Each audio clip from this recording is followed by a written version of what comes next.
update for August 23rd, 2022. So this update right here is very good. In my opinion, it is one of the best updates they've ever done for like just overall changes to the game.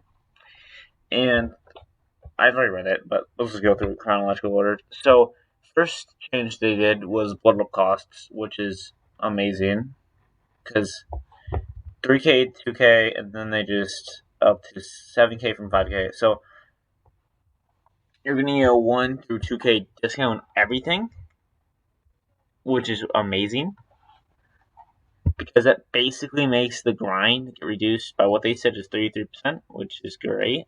50% across the board. And yeah, no, it's just great because I know 3,000 would need 45,000 for some nodes, but now it's only 30K, which is amazing. Camping and tunneling, they just changed the endurance. They increased the endurance and they upped the haste 3% or 3% more, which makes it 10%, which makes you faster than a huntress and a hag, which is amazing. So that's just a good change overall. And then also, yeah, 10 seconds both. You're speedy. I think they should just turn off collision for this because it's basically like a BT. Instead of 15 though, it's 10. So I feel that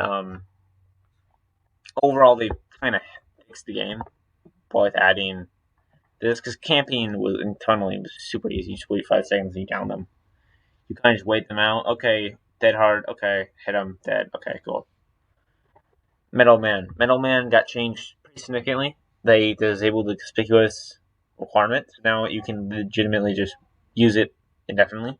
As long as you get hit twice, you can use it for the rest of the match, which makes this perk very good for certain builds, where now you can take a hit, bam, you're dead.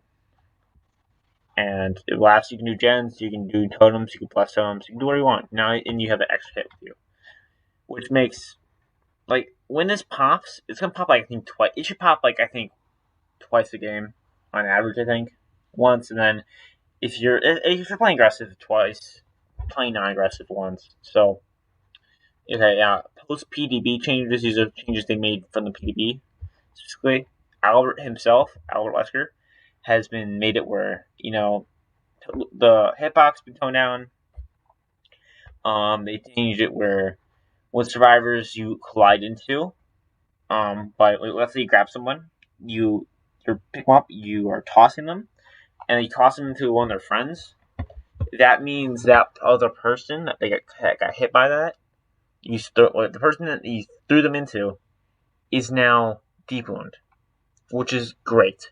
Also, they increase his speed, which I think is one of my gripes. It can't get around the corner fast enough. It feels really slow. It's not very fun to do. And overall, it's just a good change. What else? Detection of his bound. So yeah, it's more direct now. They just basically did the blight changes, which I think was the way to go. Okay, moving on to perks in the PvP. Reassurance got nerfed, kind of. I think it got buffed, honestly, because the people actually running this perk now are not going to be trolls who just want to keep you on the hook because you'd heal them with your photo people. I don't know. Oh, why did you heal me? And then they just keep you on the hook the whole match. You get held hostage with this. It's terrible. But now they nerfed it. We're now at only 90 seconds. So overall, you can only have max delay of 9 seconds, which is really good. Still, camaraderie is hilariously compared to this perk, camaraderie is not good. We go that perk, I think this is gonna be nuts. That's a free gem basically, which is great. Awaken awareness, they got rid of the linger effect, which I think is the way to go on this because honestly, if a nurse can literally hook someone and then instantly down another person and hook that person, see what someone else is. Starstruck with that is just so ridiculously good on nurse. So I think that's a good change. Better than new, or no, sorry, low profile.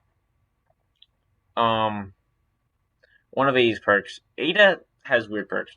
They're not good per se, but they're also not terrible. This perk was one of the bad ones. This one now only activates now when persons are dead. So if your last one is not dead, then you get it. Person that's not dying, then you get it. Person that's down, hooked, or dead. So this perk activates more. I don't think it's be good. I think it's just be what it is now. It's just it's like it's gonna be off the record for people non-hooked, like all off the record. Which hopefully you don't give it where you get an hit, because that would just make people want to hit Bring Left Behind and then bring endurance and then just go nuts with that. I think you could change this perk around a bit more where it actually fits like the theme of the perk, but that actually takes effort. I don't think behavior will do that. So better than new. They buffed it really big, 16% everything other than like repair speeds, and they made it where it has no duration. Similar to kind of overzealous, I think this is going to be a perk that you bring with that, and you just go nuts. You go nuts. So definitely a interesting like meme perk they're bringing with like overzealous. Someone heals you, bam, you're chilling.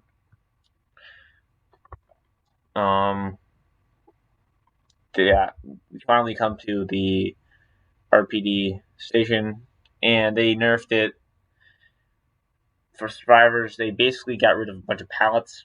Hopefully, they got rid of the 2 GOT pallets. I don't think you ever need 2 GOT pallets. I feel like you only need really like at max 1. You don't even need that one because it's a big ass loop. You can chain, and overall, this update was pretty good. I feel they changed things they needed to change. They changed the blood web costs. I screwed up to it, which I think was a good change. They also changed the endurance aspect. I think was like I think it was too weak for being base kit. But now it's like, why the hell would you bring borrowed time? Borrowed time is literally the most useless perk in the game right now because that 10-second window is already what you need. So borrowed time is just diminished. Like before, people were bringing it less. Now people are not bringing it at all. So kill the perk, but they also kind of did it for a good reason. So overall, could change. Middleman could change. Wesker, hopefully it's like light. I play on console, but I'll deal with it. It's fun to play as Chad himself.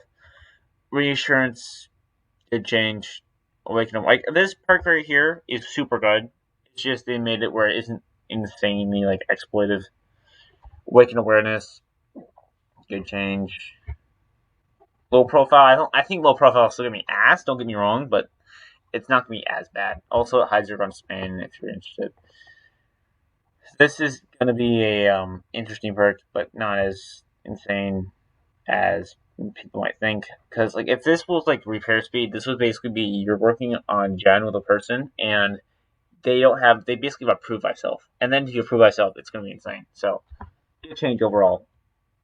Overall, the step change was good. Just polished a lot of things up, And that's kind of what we need. Also the BP gain is BP change was probably the biggest thing of this patch, and I think it's going to be one of the best changes for Dead by Daylight overall, for new players and old players alike. So yeah,